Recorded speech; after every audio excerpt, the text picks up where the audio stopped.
All right, this video we're going to talk about what are the challenges when implementing a data lake, and certainly when implementing a data lake specifically around sort of an embedded SaaS analytics use case.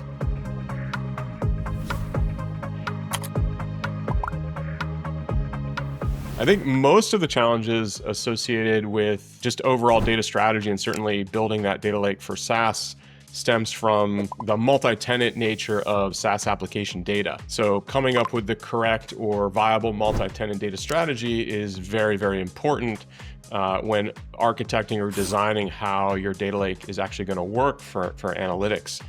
How do you enforce the multi-tenant security? How do you enforce how users are accessing that data? So some of the options would be things like commingling the data in the lake.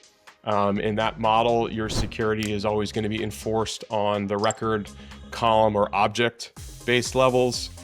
You could also work with a much more tenant isolation model in the data lake, where essentially you're storing very tenant-specific assets to keep the data 100% separate.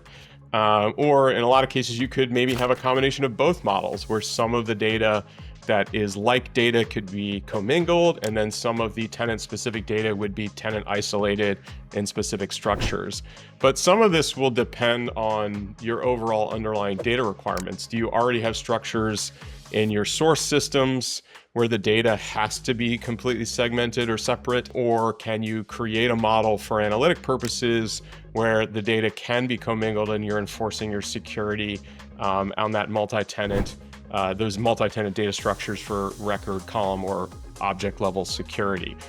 So when you think about how you would architect that solution and what challenges go into that, generally revolves around multi-tenant models, and then how those multi-tenant models can apply to the analytics that you're going to be running and enforcing for your external facing customer.